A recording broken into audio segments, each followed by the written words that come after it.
Okay, so you're looking for a laptop and don't know exactly what to go for. I'm gonna try not to make recommendations on specific devices in this video because you might be watching this a bit in the future and my recommendations on exact models might change at that point in time. Also, depending on in which region you live, it might be easier or harder to get certain devices. So, I'm not going to give you anything specific. I'm just going to tell you what you should be looking for while looking for laptops, and hopefully, that can be helpful for you. The first and most important thing you need to decide is how much performance you actually need, as well as your budget, because these two things will determine what kind of laptop you're looking at. Be honest with yourself. If you really don't need that top of the line RTX 3080 GPU, then sacrificing some FPS could either save you a ton of money or get you a better built machine that's more comfortable to daily drive. With that said, if performance is your top priority, you're probably going to want a gaming laptop.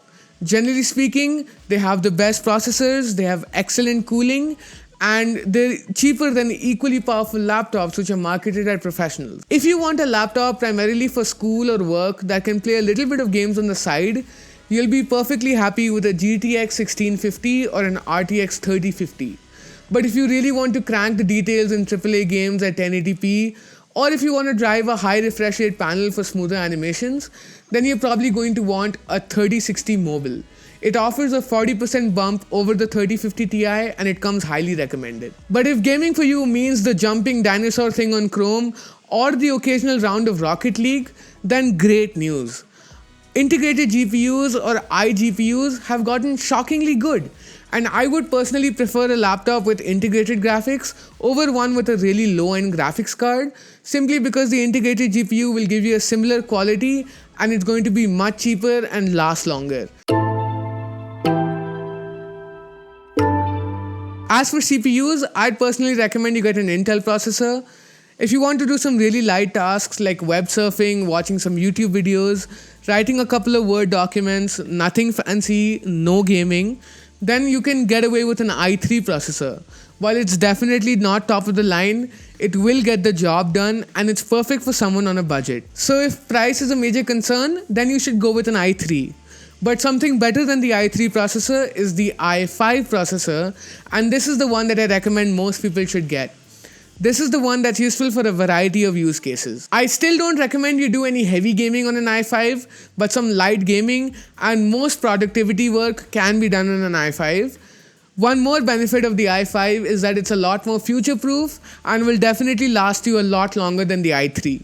Now, if you're a productivity expert or you want to do some heavy gaming, coding, 3D rendering, or 4K video editing, then you should go for an i7. It's much more of a work-centric processor and it's designed for heavier tasks. But again, it costs more, so that's a trade-off you have to be willing to make. You can also go for AMD processors. They're great as well and they're pretty simple to understand. The higher the number, the faster the processor, and I'm sure you can figure it out.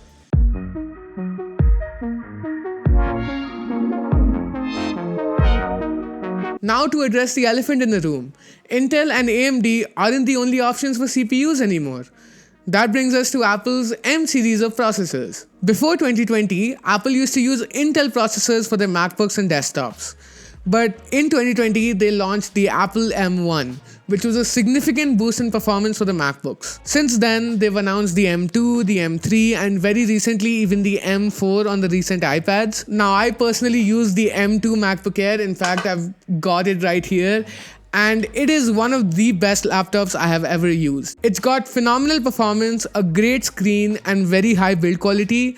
In fact, if you want to know more about this MacBook, the M2 MacBook Air, then I have a review for it on my channel. You can go check it out. It really helps me out. Overall, if you want a machine to use on a daily basis, which can get you great performance, then I definitely recommend you get a MacBook. Now, the only downside to a MacBook is the price.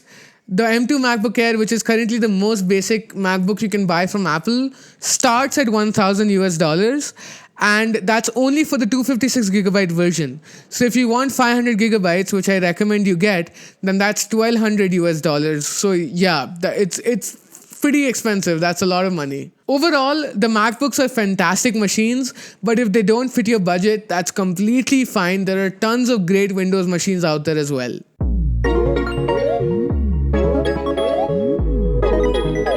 And Chromebooks are a very similar story. If you're on a really tight budget or already have access to a more powerful device like a desktop or another laptop at home, then sure, go for a Chromebook. It's going to do 95% of the tasks that you needed to do.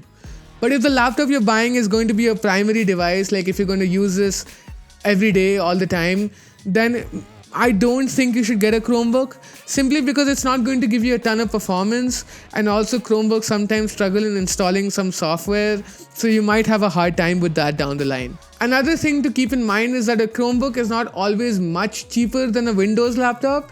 I think a Chromebook would be $100 to $200 cheaper, and at that much of a difference, I really think you should spend the extra cash and get a Windows laptop. I know it might seem like a huge stretch of your budget at this time, but trust me, a couple years down the line, a Windows laptop will be much more appreciated than a Chromebook.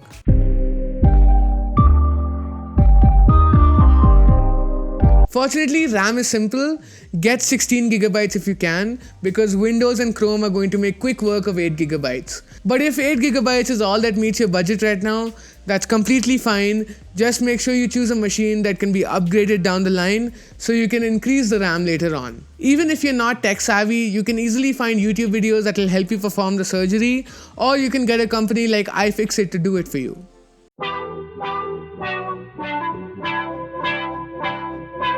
Storage is a similar story to RAM. You're probably going to want an SSD and not an HDD or hard drive, because SSDs are much faster, and in 2024, that's what I recommend everyone should get. Hard drives are kind of obsolete now. You're probably going to want at least 500 gigabytes of storage, but if 256 gigabytes is all that you can get right now, again, just make sure that the laptop you're looking at is upgradable down the road. The next important thing is that having the fastest laptop means nothing if the screen is terrible. Since the screen is the thing that you interact with most on your laptop, it just makes sense to have a good screen. Don't skimp on it, in my opinion. There are three main panel types: TN, OLED, and IPS. And I think you should really just go with one of them. TN panels look terrible by today's standards and should basically be avoided at all costs. OLED panels look amazing. They've got crisp blacks, vibrant colors, and incredible saturation, but they don't get very bright. So if you're going to be using this laptop outside or in bright areas, maybe your desk is near the window, then I don't think you should get an OLED. You might have a hard time. Also, OLEDs tend to be on the pricier side, so just be sure you want an OLED before you get one. Now that leaves us with IPS panels, and IPS is really good. It's got great viewing angles, it's got incredible color accuracy, and most laptops tend to be IPS, so I think that's just the industry standard, and that's what I recommend most people should get. Once you know the panel type is okay, the panel's brightness is the next key thing. And it's difficult to recommend a single brightness number, because 250 nits might be enough on a matte display while 400 might not be enough on a glossy one. So all I can say is that if you're going to be in a bright environment, higher is generally better. You can probably go to the store and look at the brightness and know whether it fits your needs or not. Finally, if you're going to be gaming, throw out most of what I just said, because the most important thing for you is going to be the refresh rate of your panel. A high refresh rate panel paired with a good CPU and GPU will allow you to see much smoother animations on your screen, and it's going to make your gaming experience much more responsive and immersive. It's safe to say that more is better, at least for competitive gamers, but if you're more on a budget or like to play story games, then 1440p with 120 or 144 Hz refresh rate and an IPS type panel will be the sweet spot for you. Speaking of which, you might have noticed that I've hardly touched the resolution of your panel, and that's because despite it being one of the big highlights on the manufacturer's website, it doesn't really matter. Unless the laptop is really cheap or small, it will have at least 1080p resolution. And since laptops tend to be pretty small in general, 1080p will be enough for the image to look pretty good. In my opinion, pushing to a 4K display on a laptop is just a waste of battery life. Sure, if you're looking at a 32-inch monitor, then yes, 4K might be a worthwhile expense. But on a 13 to 16-inch screen, you really won't be able to tell the difference. Oh, and you can also get a touchscreen. I personally don't find myself needing a touchscreen laptop, but if you're going to be watching a lot of Netflix and YouTube videos, or just think that you can benefit from a touchscreen, then sure, go for it. Just remember that it will increase the cost of your laptop a bit.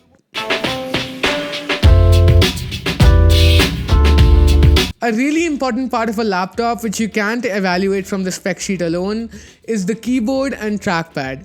Now, since these are the bits you'll be physically touching every time you use it, these should be pretty good as well. I know I've said that about the screen as well, but you want them to be good, trust me. The easiest way to find out if a keyboard and trackpad are good is to watch some reviews.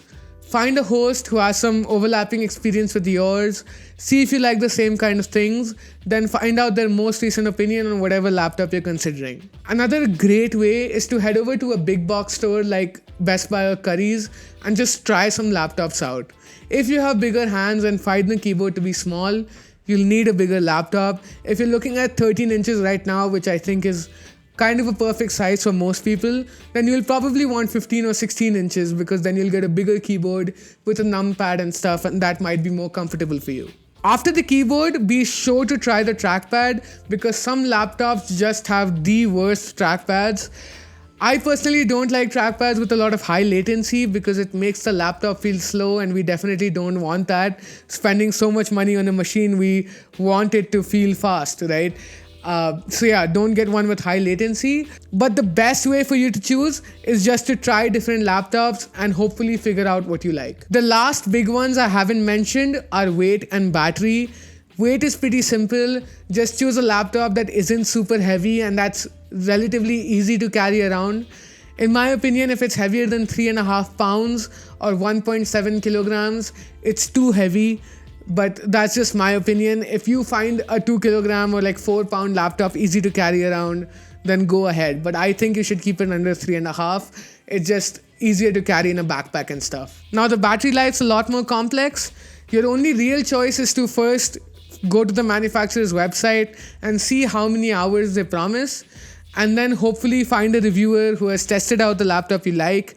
And then I think that's the most accurate way of finding out the battery life.